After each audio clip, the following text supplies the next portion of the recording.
I want to be clear about one thing before I tell this story. I was sweeping. Not metaphorically. Not in the way people sometimes say sweeping, when they mean conducting a sensor pass or running a diagnostic corridor by corridor. I was moving a push broom along the base of landing strut 7 on Dock 9, pushing oil grit and alloy shavings toward the floor drain, because that was my job on Thursdays when the scheduled maintenance bays were occupied and there was nothing else to do. I was sweeping. I had a thermos of bad coffee clipped to my belt, and I had not been briefed, consulted, or asked my opinion on anything since I'd signed the Verath Cell Imperial Repair Cradle's 6-month contract 14 weeks earlier. That is the honest starting point. Everything else follows from it. My name is Tev Heron. I am 34 years old.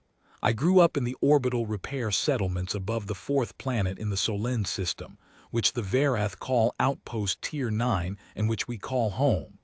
My father fixed atmospheric processors. His mother fixed atmospheric processors before him. I was expected to fix atmospheric processors, and I did fix atmospheric processors for about 6 years, before I found out that dock work on Verath vessels paid 3 times as much, and required only a Category 2 certification that I could pass in my sleep, because the underlying mechanical principles are not that different once you strip away the Verath notation system, and the engineering guild's insistence on making everything look more complicated than it is. I am not an engineer. The Verath Engineering Guild would like me to be very clear on this point, and I am happy to oblige them, because I have no interest in being an engineer. Engineers produce schematics. Engineers run diagnostic sequences and file calibration reports and argue with each other about tolerances in parts per million, while standing around a holographic display that costs more than my annual salary. Engineers wear the gray certification bands on their wrists and speak to dock hands the way you might speak to a mop, which is to say, not really to the mop, more in the mop's general direction, in the expectation that it will perform its function without requiring acknowledgement. I am the mop. I have made my peace with that. The mop earns good money, goes home at shift end, and doesn't have to file calibration reports. The ship that started all of this was the IVS Enduring Silence. She was a Verath First-Line cruiser, which is to say she was enormous, beautiful, and currently sitting dead in Dock 9 like a 2-kilometer-long piece of very expensive furniture. She'd been there for 72 hours when I was sweeping under her struts. 3 days, give or take. Long enough that the smell of a ship that is not running, cold propulsion coils and stale recycled atmosphere, and the faint metallic bite of inert drive plasma, had settled into the dock like weather. I knew her type. I'd worked on 2 first-line cruisers during my 2nd month at the repair cradle, replacing seal rings on the secondary coolant manifolds, and I knew the way the hull plating curved inward at the base and created these long shadowed channels between the landing struts that collected debris like gutter drains. Management liked those channels to be clean. I was keeping them clean. The engineering teams working on the Enduring Silence were not paying attention to the channels, or to me. There were, at that point, 4 of them. 4 separate teams from the Verath Engineering Guild's 7th Technical Division, which is the division that handles first-line vessels, which is to say the best ships and the people who consider themselves the best engineers. They'd rotated through in shifts. Team 1 had run a full diagnostic array and filed a preliminary fault isolation report. Team 2 had reviewed Team 1's report, disagreed with parts of it, and filed a counter-report. Team 3 had arrived with heavier scanning equipment, run a secondary diagnostic, and produced a finding that contradicted both previous reports while somehow still failing to fix anything. Team 4 was currently on deck, and from what I could gather by listening, which was easy to do, because dock hands are invisible and people speak freely around the invisible, Team 4 was in the process of disputing Team 3's methodology while also attempting to run their own scan. The ship did not care about any of this. The ship remained cold. I'd been told, in the way that dock hands get told things, sideways, incidentally, from the dock foreman, who'd heard it from the shift supervisor, who'd heard it from someone in the administrative corridor, that the fault was somewhere in the fuel feed intake system. The ship had come in under emergency protocols after her drive system produced a cascade pressure warning 2 days out from the cradle. The engineering team's working theory, as best as I could piece it together, was an obstruction or partial blockage in the primary feed manifold, causing a pressure lock that was preventing the drive system from cycling through its start sequence. Every time the tech team on the command deck tried to bring the drive online, the system read a pressure differential above tolerance and shut itself back down. 3 days of diagnostics had produced 17 possible explanations for why this was happening. None of them had produced a solution that made the ship run. I wasn't thinking about any of this while I was sweeping. I was thinking about whether the commissary had restocked the shelf-stable bread that I liked, which was a very specific type of Verath flatbread that they imported from somewhere in the outer arc, and which tasted terrible in a way that I'd somehow become fond of, the way you become fond of things that are reliably, predictably bad. It was comfortable knowing exactly how bad the bread was going to be. In a job full of variables, you take the constants where you find them. The thing I noticed was underneath the ship, in the channel between struts 6 and 7. I almost didn't notice it. I noticed it the way you notice something that's wrong before you know what's wrong, a small wrongness in the field of things that should be familiar, a texture that is slightly off, a fit that has shifted 2 degrees from where it belongs. I'd swept this type of channel dozens of times.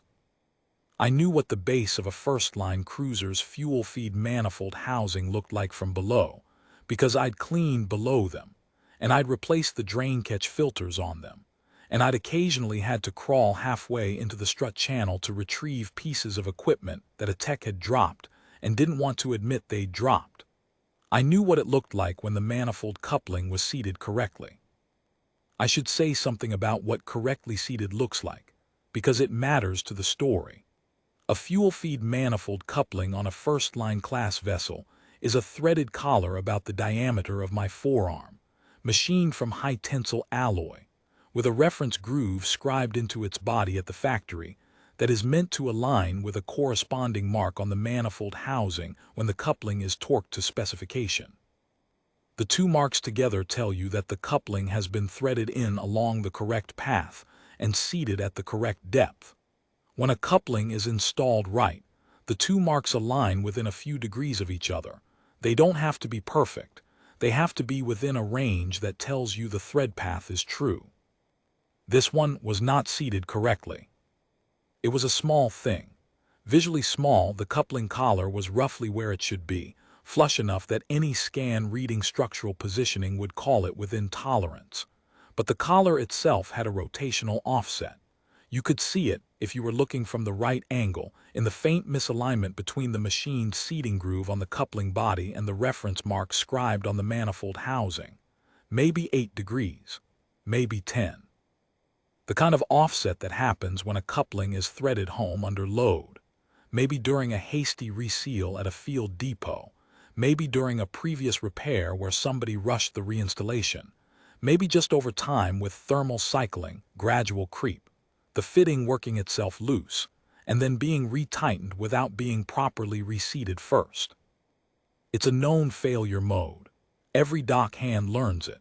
The textbook version is that a threaded coupling can pass a torque check, can feel tight, can read tight on a calibration instrument, while still being mechanically cross-seated, meaning the threads have engaged but not along the correct path, which means the coupling seals under low pressure, but fails to seal properly under drive system operating pressure. Your diagnostics tell you the coupling is installed. Your pressure tests at rest tell you the system is sealed.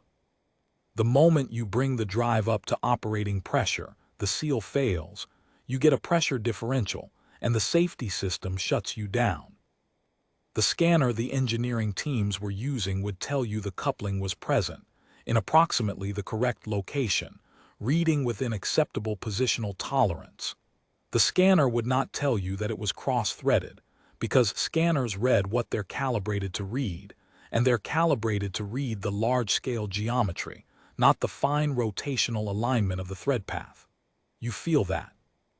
You feel it when you're installing the coupling, if you know what you're feeling for, that slight grating resistance in the first 2 turns, the way the thread engagement has a different texture than a clean seat. Or you see it afterward, in the rotational offset of the machined groove. I stood there for a moment with my push broom and looked at the coupling. Then I went to find Dock Foreman Verath Vael. Vael was a Verath of middle age and considerable mass, with the gray-toned skin common to the northern administrative clans and a permanent expression of mild exasperation that I had come to understand was simply his face. He'd been running Dock 9 for 11 years. He was not a bad foreman. He kept the dock organized. He didn't play favorites among the work crews, and he had a quality I valued in supervisors. He was interested in results and not particularly interested in how you got them, which is a rarer quality than people think. He was standing near the equipment staging area, watching 2 engineering guild techs argue in front of a holographic fault map, when I found him. "Foreman Vael," I said. He turned, he looked at me.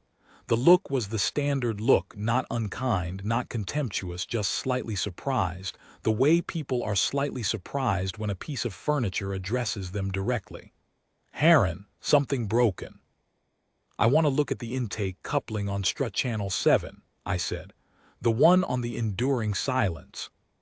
The silence that followed was not a long one, but it had some weight to it. "The engineering guild teams are working that system," he said. "I know, I just want to look at the coupling. I'm not going to interfere with anything." He looked at me for another moment. Then he looked at the engineering techs who were still arguing, neither of them appearing to be near any kind of resolution. He looked back at me. His expression shifted in a way that I couldn't quite read. It might have been skepticism. It might have been the beginning of something else. "You think you see something?" he said. "I think I see something," I said.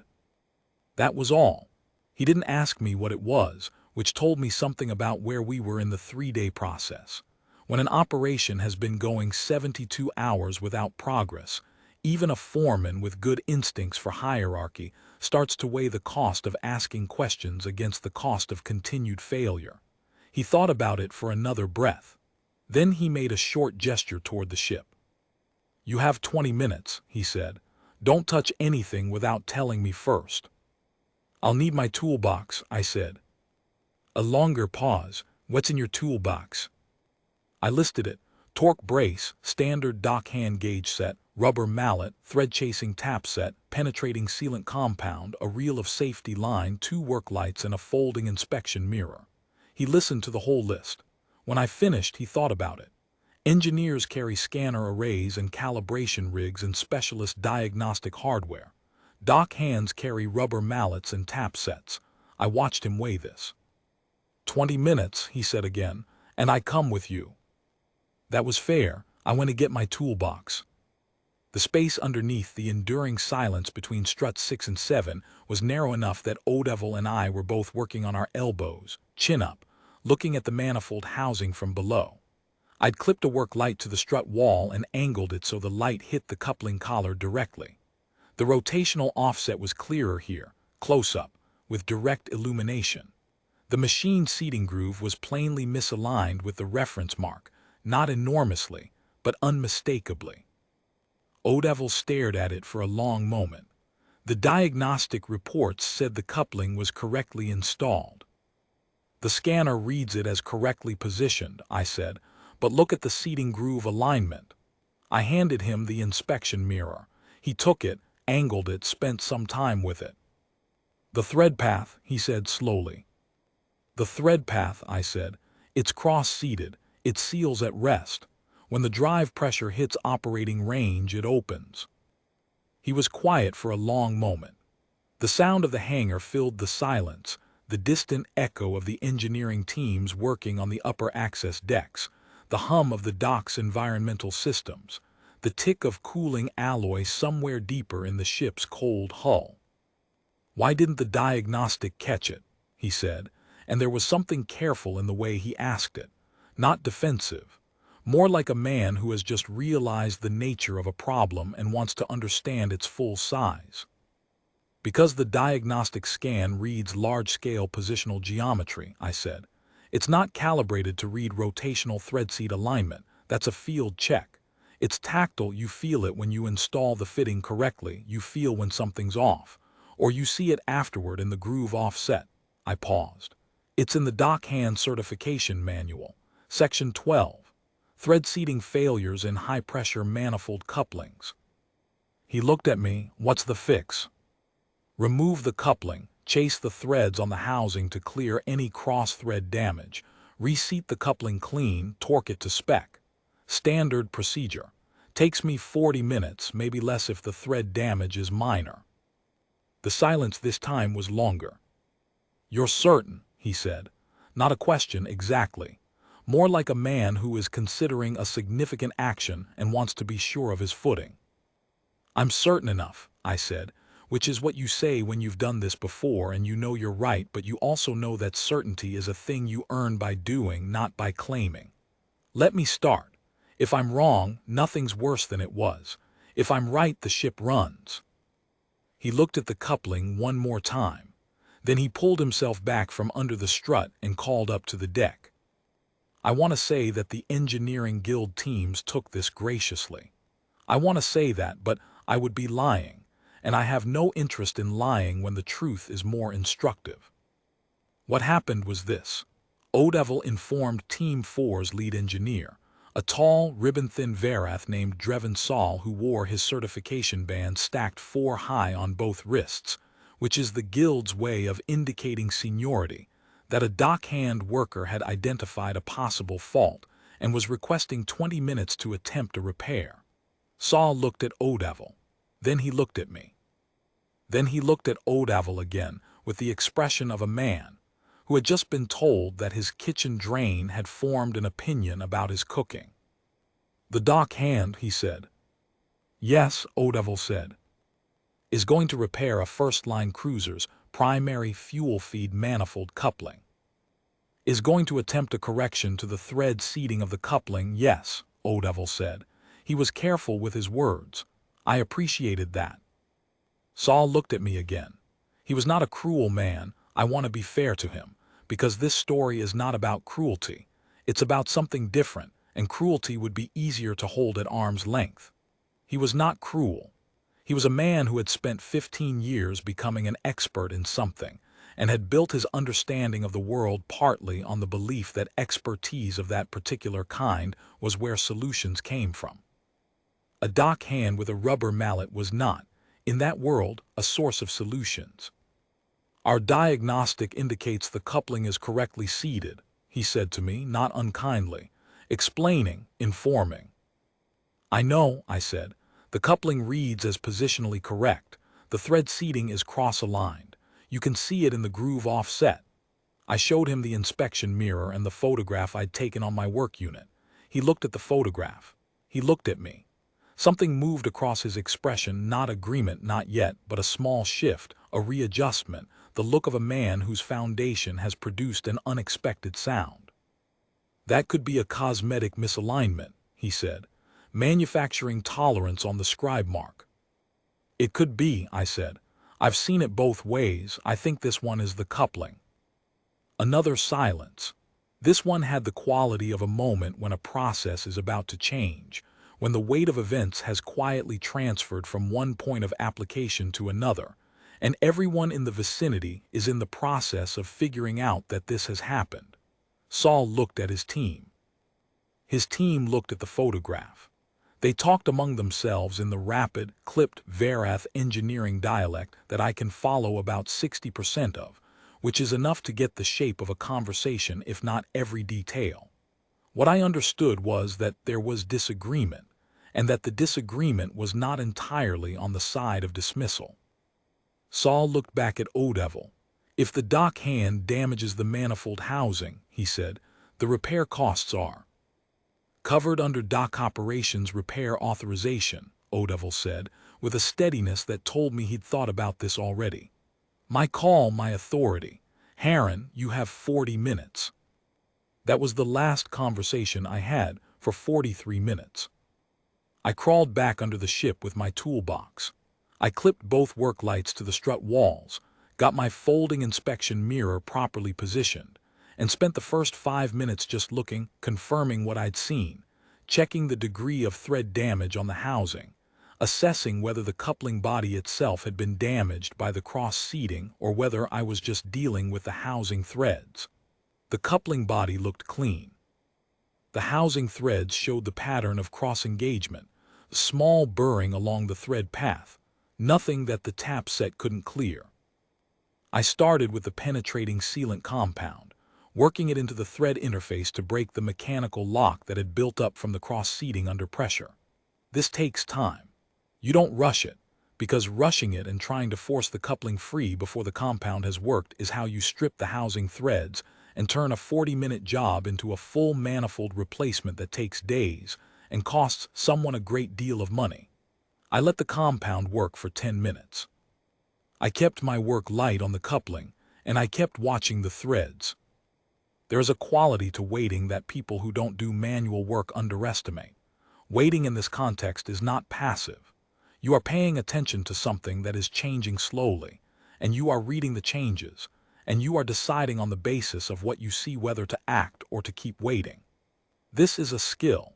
It is not the skill that gets written into certification manuals, but it is the thing that separates the dock hands who are good at their jobs from the ones who are merely certified at them. After 10 minutes, the compound had done its work. I brought the torque brace in, set it to the removal specification, and began working the coupling free with even, deliberate turns, never forcing, always reading the resistance. It came loose after 4 turns, and when it came free I held it and looked at the thread profile and saw exactly what I'd expected to see. The thread path worn and slightly burred from the cross engagement, but not damaged beyond service. Cleanable. Correctable. I set the coupling aside and brought out the thread-chasing tap. The tap's job is to run through the damaged thread path on the housing and reform the threads to their correct profile, clearing the burred metal and establishing a clean line for the coupling to seat against. This is the precise part, the part where patience is most required, because the tap needs to follow the true thread path and not the false one cut by the cross engagement, which means you start it by hand, with almost no pressure, feeling for the correct seat entry, and only when you're certain you have the true path do you begin driving it. I found the true path on the second attempt. The first attempt had the slightest give-and catch that told me I was starting on the false path. I backed the tap out, repositioned, tried again, and felt it catch cleanly. Then I drove it through, slow and even, clearing the threads. I brushed the housing clean, blew the debris out with the small air line I'd run from the dock supply, and looked at the thread profile with the magnifier on my inspection mirror. Clean, true, ready. I picked up the coupling and the rubber mallet. Dock hands use rubber mallets for one thing when it comes to threaded couplings, and that thing is controlled seating tap. You start the coupling by hand, threading it in until you feel the first full engagement of the threads, that clean, smooth, resistance-free turning that tells you you're on the true path, not fighting your way through damaged metal. And then, when you're ready to drive it home to the correct seating depth before torquing, you use the mallet to seat it. Not hard, not a force operation. It's a tap. One firm, deliberate tap to take the coupling from hand tight to properly seated before you bring in the torque brace for the final specification torque. Engineers do not tap couplings home with rubber mallets.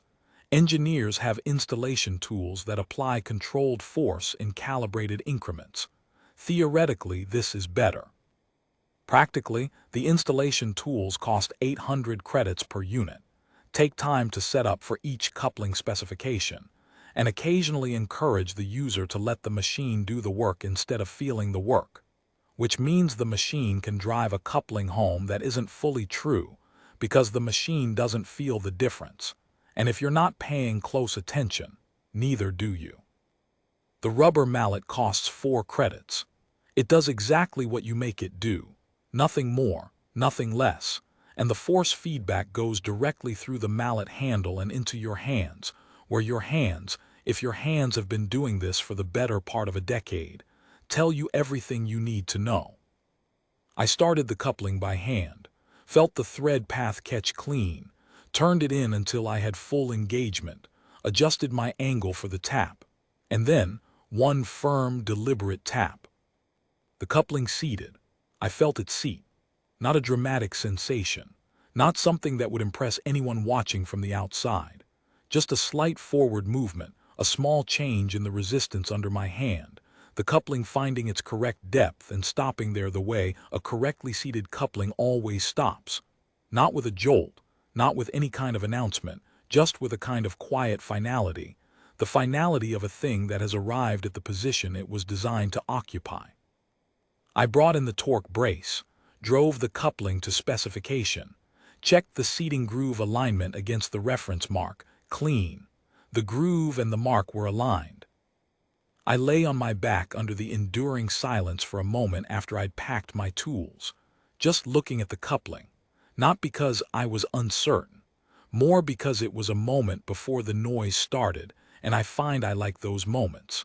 The world has a particular quality when you've just done something right, and you're the only person who knows it yet. Then I pulled myself out from under the ship and found O'Devil. "Done," I said. "Try the drive startup." He looked at me. Then he looked at the clock on his wrist unit, which showed 43 minutes. He didn't say anything about the time. He turned to the communication panel on the dock wall and called up to the command deck, where Team 4's technicians were still stationed. What happened next lasted about 4 minutes. The first minute was the command deck team running their pre-startup checks. I could hear the systems coming awake in the way that a ship that's been cold for 72 hours comes awake. A low vibration in the deck plating, deep in the frequency range that you feel in your feet rather than hear with your ears. And then the lighter sound of secondary systems initializing. And then the first real hum of the drive system drawing power. The second minute was the drive system climbing through its startup sequence. I watched the status displays on the dock wall panel. Pressure readings were climbing, fuel feed manifold, primary circuit, secondary circuit, climbing smoothly and evenly, without the spike end shutoff pattern that had been ending every startup attempt for 3 days. The third minute was the moment when the pressure reading hit the drive operating threshold and kept climbing, steady and clean, instead of triggering the safety shutoff. The hum deepened. The deck vibration intensified. The enduring silence after 72 hours of cold and silence came alive. The fourth minute was the various people in Dock 9 realizing what had happened. I watched Drevin Saul, Team 4's lead engineer, look at the drive system status display for a long moment. His certification bands caught the light from the now active dock systems, all 4 of them stacked on both wrists, each one representing a tier of knowledge and training and professional standing that I did not have. He looked at the display. Then he looked at the strut channel where I had been working. Then he looked at me. I was holding my toolbox. It is not a beautiful toolbox. It is a standard dockhand heavy case with a crack in the right handle clasp that I've been meaning to have replaced for 3 months and never gotten around to. And the lid latch that requires you to press it slightly to the left before it opens cleanly. It is, in every way, exactly as unimpressive as it looks. Saul looked at the toolbox. Then he looked at me. Then he turned back to the display and began reviewing the pressure readings, and I understood that the conversation, such as it was complete. O'Devil caught my eye. He had the look of a man who is carefully not smiling, but is very much feeling the shape of a smile. I went back to get my push broom.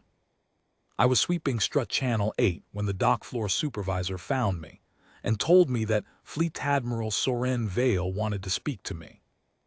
I need to tell you what I knew about Admiral Vael before I describe meeting her, because context matters. Sorenne Vael commanded the 7th Imperial Fleet, which is the Verath Empire's primary arc defense force, and one of the largest organized military assemblies in this region of space.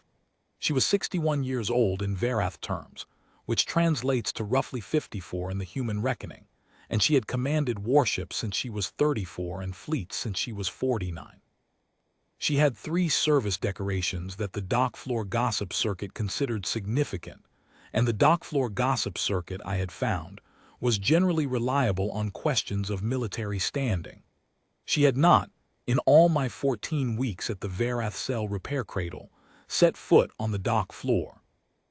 Admirals do not come to dock floors. They summon. The dock floor goes to the admiral, usually represented by the ship's captain or the repair supervisor, who stands in front of the admiral and presents a report. This is how it works. This is how it had always worked, in all of my experience of how the military-adjacent parts of the Verath system operated. The dock floor supervisor looked slightly uncomfortable, which told me this was not the standard protocol even from her perspective. "She wants to speak to me here," I said. "On the dock floor, yes," the supervisor said. "She said she would come down." "All right," I said. I looked at the push broom. I decided there was no dignified thing to do with the push broom, and I leaned it against strut 8 and stood there. I was wearing my work coverall, which is a dark gray single piece with the repair cradle's dock operations insignia on the left breast, and which had, at that moment, a notable streak of penetrating compound across the left knee from where I'd braced against the deck while working under the manifold. My hands had been cleaned after the repair, but the fingernails still had the particular darkness that comes from working with thread compound and metallic debris, and that no amount of dock sink scrubbing fully removes in one session. I looked like what I was. This seemed, in the moment, neither better nor worse than any alternative. Fleet-Admiral Sorenne Vael came down the service stairs from the command deck level with 2 officers behind her, and she crossed the dock floor in the particular way that people who have spent decades in command cross spaces, not quickly, not slowly, with a quality of purposeful ease that suggests they have considered the distance and found it appropriate. The Verath upper administrative clans tend toward the icebale end of the species skin tone range, and Vael was very much of that type, a pale silver-gray skin, the faint luminescence along the cheekbones that the older Verath aristocratic lines carry like a genetic signature, white hair worn back in the close, structured style that the military uses. Her eyes were the particular pale blue-silver that I had seen in a few other Verath of her lineage, the kind of eyes that look as if they have seen a considerable distance and found the view informative. She stopped in front of me at a distance that was closer than I had expected, not crowding, but deliberately personal, the distance of a conversation rather than a briefing. She looked at me for a moment without speaking. "You are Tev Heron," she said. Her standard dialect was precise and unhurried. "Yes, Admiral," I said. "You are a dock hand, Class 2 certification, general maintenance and systems access authorization." This was not a question. It had the quality of a record being confirmed, a fact being placed deliberately. "Yes, Admiral," I said again. "You repaired the fuel feed manifold coupling on the enduring silence," she said. "I reseated the intake coupling on the primary fuel feed manifold, yes," I said. "Standard dockhand procedure, thread seating correction." She was quiet for a moment. Not uncomfortable quiet, not the silence of someone searching for words. The silence of someone who is considering a thing carefully and has the self-possession to take the time it requires. 4 engineering guild teams, she said. 3 days, 17 diagnostic reports. She paused. 1 dock hand, 43 minutes. I didn't have a good answer to that, so I didn't offer one. "Where did you learn the fault identification method you used?" she asked.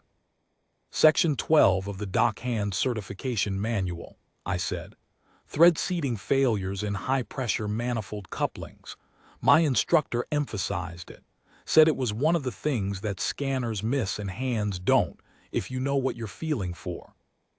"Your instructor," she said. "Certification class, Tier 9 Orbital Maintenance Institute, about 8 years ago. She looked at me steadily. The Engineering Guild diagnostic protocol does not include tactile thread seat verification. No, I said, it doesn't. Why not? This was not a question I had expected, and I want to be honest about the fact that I took a moment to think about it before I answered, because it is the kind of question that deserves a real answer rather than a reflex one. I think, I said slowly, because the Engineering Guild writes its protocols for the equipment it has, and the equipment it has is very good at reading large-scale geometry and very bad at reading fine rotational alignment. And once you have very good equipment, it's easy to trust the equipment and harder to remember what the equipment doesn't know. Dock hands don't have that equipment, so dock hands learn what the equipment misses. She was quiet again. Something moved in her expression, not surprise exactly. More like recognition, the quality of having had something confirmed that you suspected. I have been in the fleet for 31 years, she said. I have never heard anyone describe that failure mode. It comes up maybe once a year in regular dock work, I said. On vessels that have been through a lot of field repairs. Someone reseating a coupling in a hurry under field conditions without proper thread path verification. It's easy to do when you're tired and the coupling feels tight. How many times have you corrected it? Counting today, maybe 11 times. She looked at me for a long moment. One of the officers behind her made a small sound that might have been disbelief and might have been admiration, and might have been both. The enduring silence carries 840 crew, Vael said. She has been offline for 3 days awaiting a repair that should have been identified and completed in the first hour of the first diagnostic. She stopped. I am not in the habit of explaining the operational consequences of failures to the people who correct them. I will make an exception today. I appreciate that, I said. The 7th Fleet has a maintenance shortfall, she said. We have more vessels rotating through repair cycles than the Guild teams can service efficiently. The Guild teams are trained to their certification level. They are not trained below it. She looked at me with those pale eyes. What you did today is something that 8 engineers could not do, and you did it with a rubber mallet. And a torque brace, I said. The torque brace does most of the work. Vael looked at me. I noticed that one of the officers behind her had put a hand over his mouth. I was not certain if this was to conceal an expression of distress or of amusement. I elected not to investigate further. I am offering you a position, Vael said. Fleet Dock Authority, Primary Arc Service. Senior Maintenance Specialist, Systems Integration. You would work with my engineering teams as a cross-certification consultant, identifying failure modes that fall outside standard diagnostic protocols, training the Guild teams in tactile verification methods, working directly with dock operations across the fleet's service rotation. I heard this, I thought about it. What's the pay rate? I said. The silence that followed this question was of a different quality than any of the silences that had come before it. It was the silence of something unexpected entering a room, taking off its coat, and sitting down. Vael blinked. It was a very small blink, barely perceptible, the kind of involuntary response that you produce when a situation has produced a variable your preparations did not include. I beg your pardon, she said. The pay rate for the position, I said. I'm currently on a 6-month dockhand contract, Category 2 rate with the standard repair cradle overtime provisions. If I'm breaking that contract to take a fleet position, I'll need to know what the rate is before I can give you an answer. I thought about it for another moment. Also the contract term and whether there are cross-arc deployment provisions, because I have a family on Tier 9, and I'd need to know the communication allowance and the leave rotation. Vael looked at me. I looked back at her. I want to be clear that I was not being deliberately provocative. I genuinely needed to know. I had a 6-month contract with specific terms, and breaking a contract without understanding what you're breaking it for is not something I consider a good way to operate. My father had a saying about this. The moment you agree to something you don't understand, you've agreed to something you didn't mean to agree to. He'd arrived at this through experience. Expensive experience. I had taken the lesson to heart. So I needed to know the rate.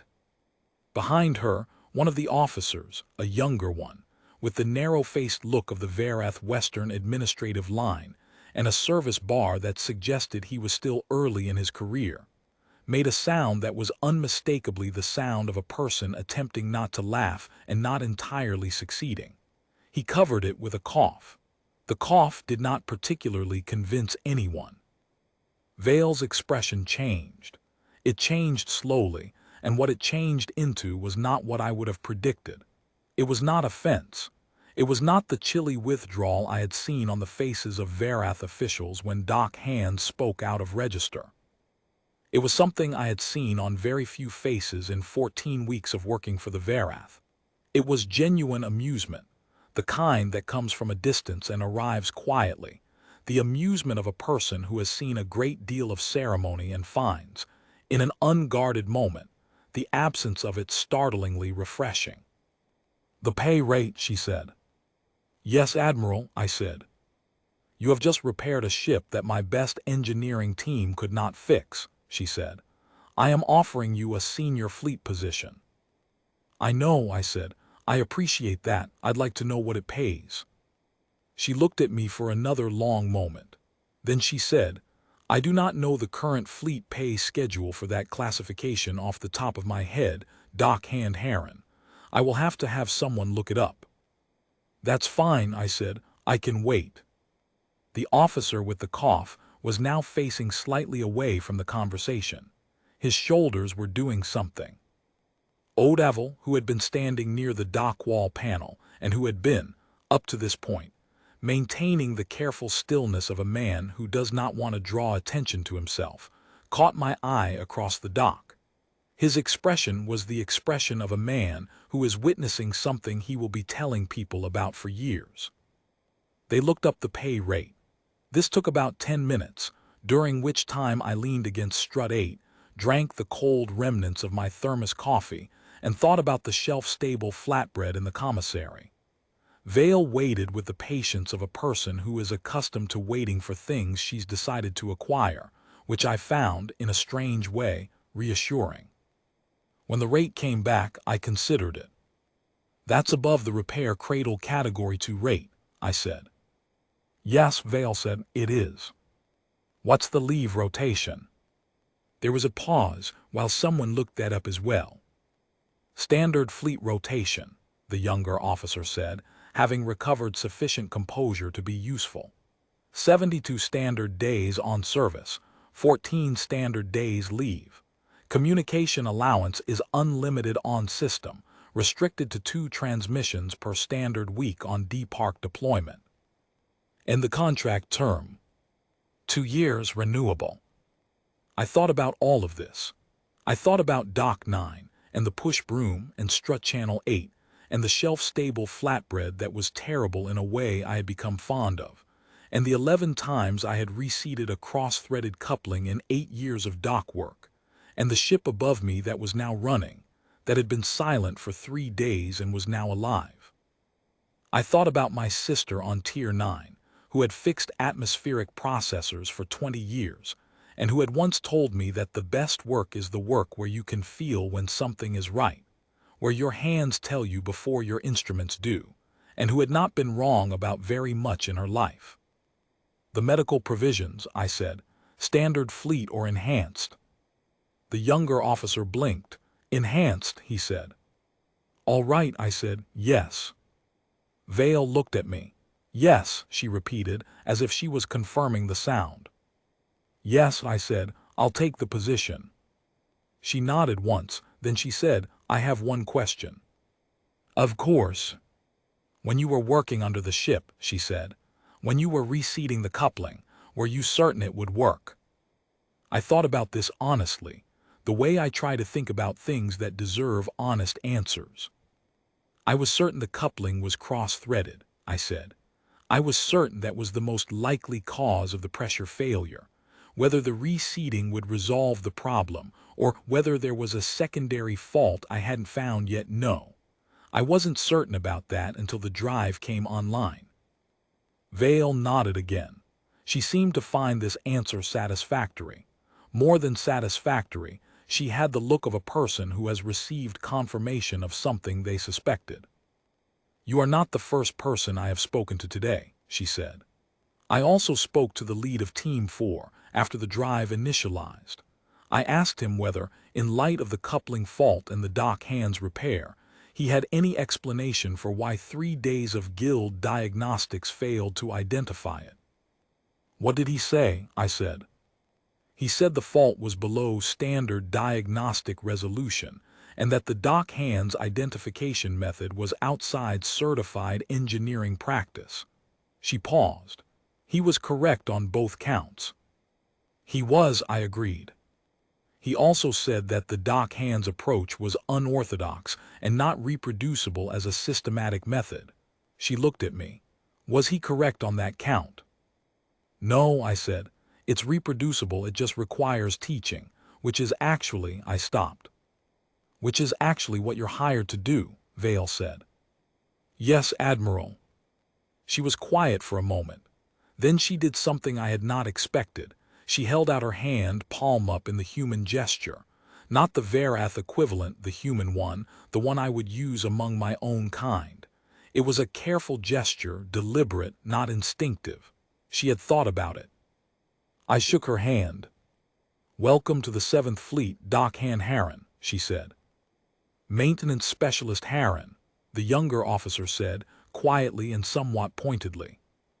"Maintenance Specialist Harren," Vael corrected, and the correction had a quality of quiet satisfaction in it, as if the title had improved in transit. I went back for my push broom. It seemed like the right thing to do to finish the strut channel before I handed in the contractor's form and picked up the fleet assignment paperwork. Odavel found me there a few minutes later, working the grit toward the drain. "Harren," he said. "Foreman," I said. He stood there for a moment, watching me sweep. He was a careful man with words, Reth Odavel, and I had learned to give him time with them. "You negotiated," he said finally, "with the Fleet-Admiral." "I asked about the pay rate," I said. "You asked about the pay rate," he said. "The leave rotation, the contract term, the medical provisions." "The medical provisions are important," I said. "I had a knee thing 3 years ago." He looked at me with an expression that I found difficult to read, which was unusual because Odavel was generally a readable man. There were several things in the expression, something that might have been exasperation, and something that might have been pride, and something that was simply the look of a man who has seen something he did not expect to see and is going to be thinking about it for a while. "You know," he said, "in 11 years I've had maybe 2 dock hands I'd trust to work a thread seat correction on a manifold coupling without supervision." "I know," I said. "You're one of them." "I know that too," I said. He nodded. He looked at the push broom and at strut channel 8 and at the now humming hull of the enduring silence above us. And he made a sound that was not quite a laugh, but was in the family of one. "Give me the broom when you're done," he said. "I'll have someone else finish the channel." "I'm almost done," I said. "Harren." 10 more minutes, Foreman." He made the sound again. Then he walked back toward the equipment staging area, and I finished the channel. I handed in my contractor's form that afternoon. I picked up the fleet assignment paperwork from the administrative office, which took 40 minutes, and required me to fill in several fields that the form had not been designed to accommodate, since the form was built for guild-certified engineers and did not have a dedicated field for my certification category. I wrote it in the margin. The administrator looked at it and wrote something next to it that I couldn't read, which I chose to interpret as approval. I sent a message to my sister on Tier 9 that evening from the dockhand quarters. I told her about the coupling and the rubber mallet and the Fleet-Admiral and the pay rate negotiation, and she sent back a message that consisted of approximately 40% practical advice about fleet contract law, 40% informed comments about the nature of engineering guilds and their diagnostic protocols, and 20% what I can only describe as the emotional texture of a person who is proud of her brother and is trying to express it in the idiom of someone who fixes atmospheric processors and does not, as a rule, say things directly. The relevant sentence for my purposes was near the end. You did what they couldn't, the way Mom always said, you felt it. My mother had fixed atmospheric processors too. Her method for checking a seal was to run her thumb along the joint line and listen, not to an instrument but to the quality of the resistance under her thumb, and she could tell you within about 3% whether a seal was going to hold. She was never wrong about it in a way that mattered. The instruments gave you measurements. Her thumb gave you truth. I thought about that for a while after I put my work unit down. I reported to the Fleet 7th's Maintenance Coordination Office the following morning. The coordinator, a compact Verath woman named Vael, handed me a schedule that covered the first 2 weeks of my posting and included 3 orientation sessions with the Guild engineering teams, 4 vessel inspections on ships rotating through the service cycle, and 1 all-hands meeting with Fleet-Admiral Vael that was simply listed as Systems Integration Briefing, and had been added, apparently, that morning. Dree looked at the schedule with the careful look of a person who has just been handed an unusual situation and is deciding how to manage it. The orientation sessions with the Guild teams, she said. They are aware you are coming. I don't know, I said honestly. She looked at the schedule again. Several members of the 7th Technical Division have filed notes in the administrative record, she said, in a tone that suggested the notes had not been complimentary. That's understandable, I said. It is not a concern for you, she said. I thought about that. The enduring silence runs, I said. The coupling holds.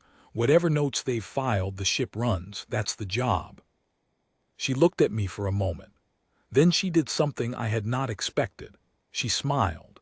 It was a small smile, the kind that seems to surprise the person producing it, and it had in it the quality of someone who has been doing her job for a long time and has occasionally lost faith in things turning out the way they should. Yes, she said, the ship runs. That is the job. She made a note on the schedule.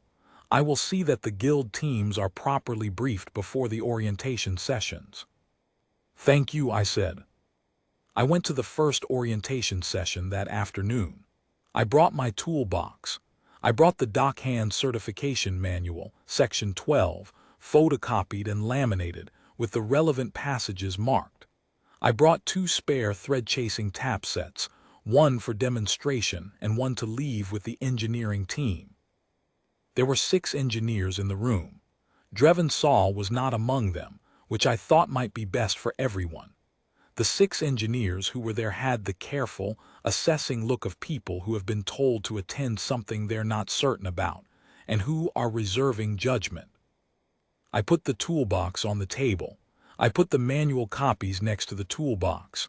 I put the tap sets next to the manual copies. My name is Tev Harron, I said. I'm a dock hand with 8 years of field experience, and I'm going to show you something that your diagnostic protocols miss. It's not complicated. By the end of this session, you'll be able to identify it yourselves. 6 engineers looked at the rubber mallet. The mallet, I said, is for seating the coupling after you've corrected the thread path. It's the last step. We'll get to it. Let's start with what you can feel with your hands and why that matters. I ran the session for 2 hours. At some point during the second hour, one of the engineers, a younger woman with the close-cropped hair that several of the technical division people favored, reached out and ran her thumb along the thread surface of the demonstration coupling in the way I described, and felt the cross-seat resistance for the first time, and looked up. That's it, she said. That's it, I said. She ran her thumb along it again, It's so obvious when you feel it. It is, I said. That's the thing. It's obvious when you feel it. The difficulty is that your protocol doesn't ask you to feel it. After today, you will. She nodded. She ran her thumb along the threads one more time, and I recognized the expression on her face because I had felt it myself, 8 years ago in a certification class, when my instructor had told me to feel for the wrong seat, and I'd felt it for the first time, the particular quality of a thing clicking into place, not a dramatic click, not a revelation, just the small solid sound of a piece of knowledge becoming part of your hands. This is, I think, the best way I know to describe what I do. It is not complicated. It is not heroic. It is the difference between reading a measurement and feeling a truth, and it is learnable, and I am here to teach it. The enduring silence ran her trials 2 days after my repair. Full drive output, all systems nominal, pressure readings clean across every manifold circuit. Fleet-Admiral Vael sent a note to the Maintenance Coordination Office, not to me directly, but to the office, logged in the record, that said the ship had passed trials and was returning to service rotation. The note had one additional line added at the bottom. It said, "Log this under what the scanner missed." Dree showed it to me when it came through. I read it twice. "She's a precise person," I said. "She is," Dree said. "She says what she means." I folded the note and put it in my front pocket, next to my pen and the small folding knife I carry for opening equipment cases. Then I went to see what was on the schedule for the afternoon. There is a thing I have tried to remember. In the months since Dock 9, since the coupling and the mallet and the admiral and the negotiation, I was sweeping. That was the beginning. I was sweeping a strut channel because that was Thursday's job, and I noticed something wrong in the way you notice anything that's wrong when you've looked at enough right, not by measuring it, not by scanning it, but by knowing the shape of what should be there, and seeing that what was there was a different shape. I was the mop. The mop, it turns out, sees things. That is not a lesson I invented. It is a lesson that has been true for as long as there have been people doing work that other people do not think requires paying attention to. My mother knew it. My instructor knew it. The woman in the engineering session, running her thumb along the thread surface, now knows it. The 7th Fleet has 840 crew on the Enduring Silence, and several thousand more across the rotation vessels that come through the service cycle. I am going to spend the next 2 years teaching the people who keep those ships running how to feel what the scanner misses. If I do that well, the ships will run when they're supposed to run, and the crews will come home when they're supposed to come home, and somewhere in there will be the quiet sound of a coupling seating correctly, not dramatic, not announced, just right. That is the job. I will go back to finish the strut channel someday, probably not literally, but I know what I am and I know what I know, and I know that what I know is worth knowing. That is enough. That has always been enough. The flatbread in the fleet commissary is different from the repair cradle version. It is, objectively, better. I find I miss the bad kind. But I am adjusting.